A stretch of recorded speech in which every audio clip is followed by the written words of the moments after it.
Waalaikumsalam. Selamat pagi, silakan duduk. Kesini pakai apa kendaraan dari rumah? Kebetulan barusan kesini bawa tas sendiri kan dari pondok. Oh, pakai motor ya. Jadi saya senang kamu bisa menyempatkan waktu untuk hadir hari ini. Dan sebelum kita mulai, saya ingin memberitahu bahwa segala hal yang kamu ceritakan di sini akan dijaga kerahasiaannya. Juga tujuan saya di sini untuk membantu dan memahami situasi kamu dan mengatasi apa yang kamu alami. Nah, sesi ini akan berjalan selama sekitar 30 menit. Kita akan mencoba memahami situasi kamu, mendiskusikan tantangan yang kamu hadapi, dan mencari langkah-langkah yang bisa kamu ambil. Kamu boleh bicara sebebas mungkin dan saya akan membantu agar pembicaraan kita tetap terarah. Jadi silahkan kamu mulai dari hal yang ingin kamu ceritakan hari ini. Jadi bagaimana kabar kamu belakangan ini?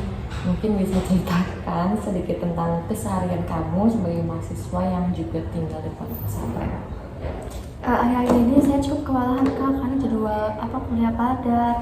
Di sisi lain di pondok juga saya harus mengaji malam, setoran hafalan, ikut kegiatan kajian. Rasanya kayak waktu habis tapi nggak ada hasilnya gitu. Jadi kamu kayak merasa kesulitan dalam membagi waktu antara kuliah dan kegiatan di pondok. Jadi apakah kamu juga merasa ini tuh mulai berdampak pada hasil akademik kamu?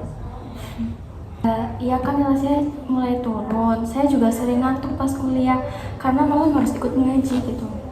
Ya, saya mengerti karena banyak mahasiswa juga yang sambil mondok ya mengalami tantangan yang serupa dan itu wajar.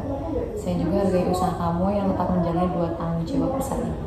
Jadi kamu merasa tugas-tugas kuliah itu menumpuk, kamu sulit fokus karena jadwal pondoknya juga padat, dan kondisi itu mulai mempengaruhi prestasi akademikmu. Betul begitu? Iya betul sekali kak. Kamu terdengar sangat lelah ya. Mungkin juga merasa tertekan dengan kecewa karena tidak bisa menjalani keduanya dengan maksimal. Iya, saya merasa gagal jaga amanah gitu. Kadang kepikiran untuk memilih salah satu saja, tapi saya juga takut buat ambil keputusan. Ketika kamu bilang takut, apakah kamu merasa takut mengecewakan orang tua, ustazah di pondok, atau mungkin diri kamu sendiri? Lebih ke semuanya sih kak, karena orang tua juga berharap anaknya itu lulusan sarjana. Tapi pondok juga berharap saya bisa jadi santri yang teladan gitu. Saya bingung tengah-tengah kak. Dari cerita kamu, saya tuh melihat kamu tuh menghadapi beban yang cukup besar ya. Tapi saya juga melihat bahwa kamu tuh kayak tetap bertahan dan berusaha. Dan bukankah itu menunjukkan kamu gagal, melainkan seorang yang bertanggung jawab dan masih berjuang? Belum pernah ada yang ngomong gitu ke saya kak. Iya juga ya, saya juga terus coba. Dan itu sangat luar biasa sih menurut saya. Jadi tidak semua orang bisa bertahan dalam dua dunia sekaligus. Kita akan coba cari cara bagaimana kamu bisa mengatur waktu dan energi tanpa harus mengorbankan salah satunya secara drastis. Kita mulai dari langkah-langkah kecil dulu ya. Dari pembicaraan tadi, kamu merasa terbebani dengan kewajiban kuliah dan pondok mengalami kesulitan manajemen waktu hingga menurunnya nilai akademik. Kita akan fokus dulu pada cara mengatur waktu, strategi belajar yang efektif, dan mengelola tekanan 2 peran yang kamu jalani.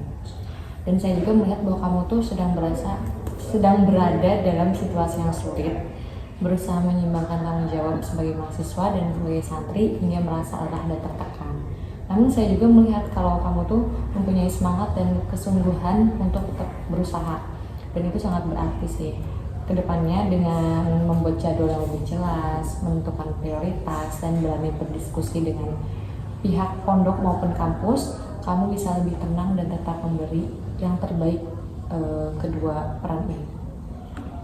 Ya kak, saya juga lebih jelas sekarang. Saya ingin coba atur ulang waktu dan meminta izin ke Ustadz kalau ada yang perlu dibicarakan. Bagus sekali, kita cukupkan dulu sesi hari ini. Terima kasih sudah terbuka dan berani membagikan cerita kamu ke saya. Di pertemuan berikutnya kita bisa lanjutkan membuat jadwal sederhana yang realistis.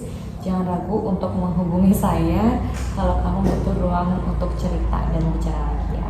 Terima kasih banyak ya kak, saya merasa jauh lebih lega gitu.